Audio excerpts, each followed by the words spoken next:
আসসালামু আলাইকুম বন্ধুরা, আশা করছি সবাই ভালো আছেন। তো চলে এলাম অদ্ভুত তোমার মায়া গল্পের 31তম পার্ট নিয়ে। তো বেশি কথা না বলে চলুন গল্পটি শুরু করা যাক। যারার বিশ্বাসঘাতকতার কারণে কি উদয় মেয়ে মানুষ পছন্দ করতো না? যারার কাছ থেকে বিশ্বাসঘাতকতার শিকার হয়ে সকল নারীদের উপর থেকে বিশ্বাস হয়ে উঠে গিয়েছিল, বেঁচে থাকার ইচ্ছেটা হারিয়ে ফেলেছিল। যারার সামনে দাঁড়িয়ে থাকতে উম্মেহানি চৌধুরী গা ঘিনঘিন করছে। একটা মেয়ে এতটা নোংরা কিভাবে হতে পারে? এরকম ঘটনা যেন আজকাল কমন বিষয়। আজকালের অনেক মেয়েদের কাছে এসব পুতুল খেলার মতো। যখন যাকে পছন্দ হয় তার সাথেই খেলায় মেতে ওঠে। তাদের হালাল সম্পর্ক, হালাল জিনিস কোনো কিছুই পছন্দ নয়। তাদের হারাম সম্পর্ক বা যাই হোক না কেন, সেসবই বেশি পছন্দের। হারামের দিকে তাদের ঝোঁক বেশি, তাই তো হালালকে পেছনে ফেলে হারামের পেছনে ছুটে চলে। তার ছেলেটা আগেই এই মেয়ের হাত থেকে বেঁচে গেছে, এতেই আলহামদুলিল্লাহ। আল্লাহ তাআলা যা করেন অবশ্যই বান্দার ভালোর জন্যই করেন। উম্মেহানি চৌধুরী আর 1 মিনিটও দাঁড়ায় না। যা করতে এসেছিল তা করেই চলে যাওয়ার জন্য ঘুরে দাঁড়ায়। ঘুরতেই দেখে উদয় নাদিয়ার হাত ধরে ওনার পাশেই দাঁড়িয়ে আছে। এখানে কখন চলে আসলো ওরা? ভাবনার সাগর এতটাই ডুবেছিলেন যে বুঝতেই পারেননি ওরা দুজন এসে দাঁড়িয়েছে। যারা ইমন ওদের দুজনের দিকে তাকায়। নাদিয়ার গায়ের গরম দেখেই বোঝা যাচ্ছে ও প্রেগনেন্ট। বুরকা হিজেবের আড়ালে সব ঢাকা পড়লেও উঁচু পেটটা স্পষ্ট। উদয়ও নিজের পায়ে দাঁড়িয়ে আছে, এক হাতের মুঠোয় বউয়ের হাত, অন্য হাতে স্টিক। দেখতে আগের চেয়েও কয়েক গুণ বেশি হ্যান্ডসাম লাগছে। বয়স বাড়ার সাথে সাথে সৌন্দর্য বৃদ্ধি পেয়েছে যেন। উদয়ের দিকে চোখ আটকে থাকে যারার। ওর তাকানো দেখে মনে হচ্ছে পৃথিবীর সবচেয়ে সুদর্শন পুরুষ মানুষটা ওর সামনে দাঁড়িয়ে আছে। অনেকগুলো দিন পর আজ উদয়কে আবারও মনে ধরে। উদয় বলে, মম, এই দুর্গন্ধের মধ্যে কিভাবে দাঁড়িয়ে আছো এখানে? শরীর খারাপ করবে কিন্তু, তাড়াতাড়ি চলো এখান থেকে।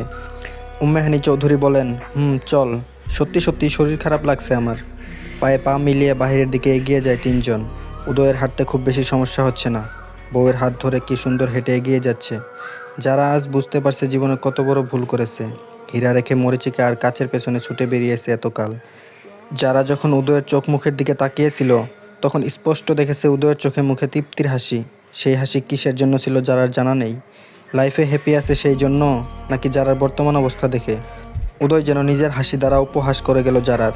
একদিন উদয়কে অপমান করেছিল ল্যাংড়া বলে, কিন্তু সময়ের ব্যবধানে আজ সে নিজেই ল্যাংড়া হয়ে গেছে। অন্য সাহায্য ছাড়া হাঁটতে চলতে পারে না। সারা জীবনের জন্য মা হওয়ার ক্ষমতাও হারিয়ে ফেলেছে। ইমনও ওকে আর রাখবে না বোধহয়।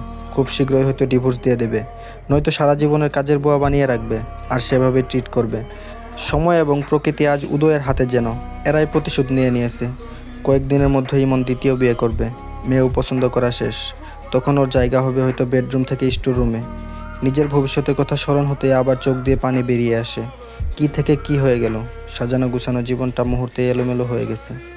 কথায় কথায় ইমন গায়ে হাত তুলে এখন। মেরে মেরে আধমরা বানিয়ে ফেলেছে, তাতেও ক্ষান্ত হয় না। মরার উপর খাড়ার ঘা দেওয়ার জন্য সবসময় প্রস্তুত থাকে। ছোট্ট একটা ভুল সব শেষ করে দিল। নিজের হাতেই নিজের এই জীবন ধ্বংসের দ্বারপ্রান্তে নিয়ে এসেছে। বাবা মা ভাই বোনের দরজা সারা জীবনের জন্য বন্ধ হয়ে গেছে। সুস্থ না হওয়া পর্যন্ত ইমনের কাছেই থাকতে হবে। তবে সুস্থ হওয়ার পর কিছু একটা ব্যবস্থা করা যাবে। বাড়ি ফেরার পর দুজনেই ফ্রেশ হয়ে নেয়। ক্লান্ত শরীর নিয়ে বেডে হেলান দিয়ে আধ শোয়া হয়ে বসে নাদিয়া। উদয় নিচে গেলে হয়তো নাদিয়ার জন্য খাবার নিয়ে আসবে। অন্য কোনোভাবে তো টর্চার করতে পারে না, তাই খাবার খাইয়ে টর্চার করে বোধহয়। যেই নাদিয়া আগে খাবার খাওয়ার জন্য চাতক পাখির মতো মায়ের মুখের দিকে তাকিয়ে থাকতো, সেই নাদিয়া এখন খাবার না খাওয়ার জন্য বায়না ধরে। আগে চাইতো একটু বিশ্রাম নিতে, কিছু সময় বসে জিরিয়ে নিতে, কিন্তু পারতো না। আর এখন কাজ করতে চেয়েও করতে পারে না। কাজের দিকে হাত বাড়ালেই বাড়ির সবাই রে রে করে তেড়ে আসে ওর দিকে। নিজের হাত পায়ের দিকে তাকালে চিনতে পারে না। খসখসে রুক্ষ শুষ্ক ট্যান পরে থাকা মলিন হাত পা এখন চকচকে। নরম তুলতুলে হাত পায়ের নখগুলো কি সুন্দর দেখতে লাগে এখন। সযত্নে হাত পায়ের নখ কেটে দেয় উদয়। উদয়ের এসব পাগলামি নাদিয়ার কাছে স্বর্গ সুখের মতো লাগে। রুক্ষ শুষ্ক ফ্রিজি কার্লি উস্কো খুস্কো চুলগুলো এখন সিল্কি শাইনি। নাদিয়া নিজের চুল দেখে নিজেই প্রেমে পড়ে যায়। নাদিয়া এখন কেশবতী, রূপবতী, মায়াবতী, গুণবতী, সেই সঙ্গে ভাগ্যবতীও। নিজের ভাগ্য দেখে নাদিয়া নিজেই অবাক না হয়ে পারে না। অজপাড়া গায়ের নাদিয়া শহরের বড় বিজনেসম্যানের ছেলের বউ। যেখানে বাবার বাড়িতে ছিল চাকরানি, সেখানে এখন শ্বশুর বাড়িতে রাজরানী। রানীর হালে তার দিন কেটে যায়। যেখানে সারা বছর মিলিয়ে 2000 টাকার ড্রেসও পরতে পারতো না, সেখানে এখন ওর একটা ড্রেসের দাম কয়েক হাজার টাকা। একটা ড্রেস 2 মাসের বেশি পরতে পারে না। উদয় 2 মাসও পরতে দিতে চায় না, নাদিয়াই জোর করে পরে। 100 টাকা দামের এক জোড়া কানের দুল পরতে পারেন কখনো? এখন ওর কাছে লাখ লাখ টাকার স্বর্ণের আর ডায়মন্ডের জুয়েলারি আছে। ওর এক একটা শাড়ির দাম 10,000 থেকে শুরু করে 40-50 হাজার টাকা পর্যন্ত। নাদিয়ার মনে হয় ও লম্বা একটা ঘুম দিয়েছে, আর সেই ঘুমের মধ্যেই স্বপ্নে দেখছে এই সব কিছু। রুমে প্রবেশ ঘটে উদয়ের। 2 হাতে 2টো প্লেট। সোজা এসে প্লেট 2টো বেডের উপর রাখে। নাদিয়া প্লেটের দিকে তাকায়। একটাতে ফ্রুটস, অন্যটাতে হালকা খাবার। এখন বসে বসে এইসব গেলাবে। উদয় বলে, পা গুটিয়ে বসো। নাদিয়া পা গুটিয়ে বলে, এত খাবার খেতে পারবো না আমি।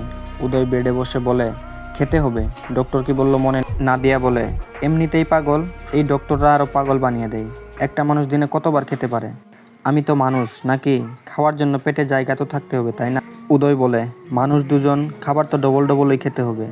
নাদিয়া বলে, ডবল? উদয় আবার বলে, ডবল না, তুমি আর আমার আম্মা যান দুজনই তো। এখন হাঁ করো তাড়াতাড়ি, আমার আম্মার খিদে পেয়েছে ভীষণ। কখন থেকে না খেয়ে আছে। নাদিয়া বলে, তোমার আম্মা বলেছে তার খিদে পেয়েছে? উদয় বলে, অবশ্যই বলেছে।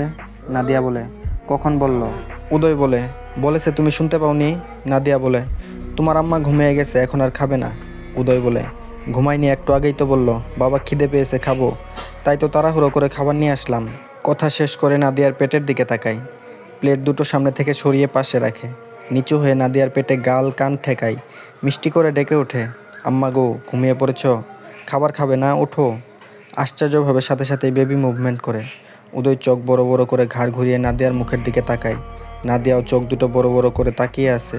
অনেকক্ষণ ধরে বেবি নড়াচড়া করে না, চুপচাপ হয়ে আছে। উদয় ডাক দিতেই নড়াচড়া শুরু করেছে।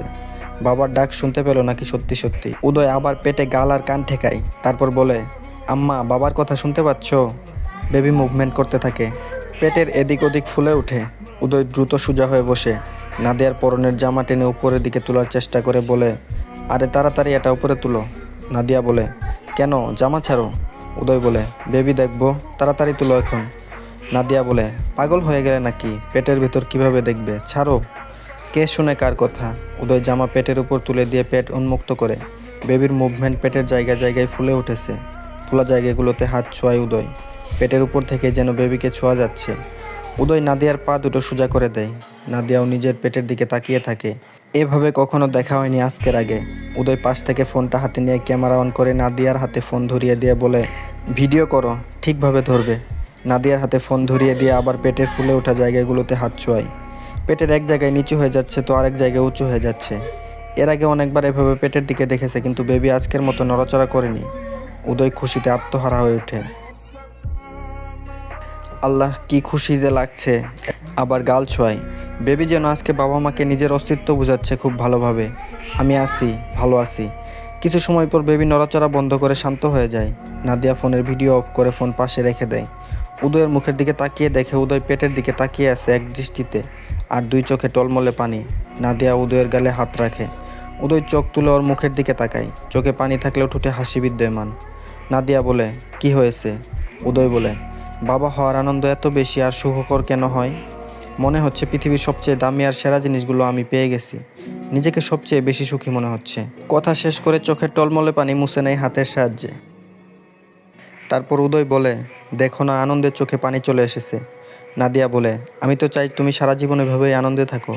তুমি আনন্দে খুশিতে থাকলে আমারও যে ভীষণ আনন্দ হয়। তোমার এই হাসি খুশি প্রাণ খোলা চেহারা। উদয় বলে, দেখবে, শুধু তুমি আর তোমরা আমার সাথে থাকলেই হবে। সময় নদীর স্রোতের মতো বয়ে চলে। দিন, সপ্তাহ, মাস পেরিয়ে যায়। নাদিয়ার এখন 8 মাসের ভারী উঁচু পেট। আগের থেকে অনেকটা মুটিয়ে গেছে। গাল দুটো ফুলে উঠেছে, যা নাদিয়াকে আরও সুন্দরী করে তুলেছে।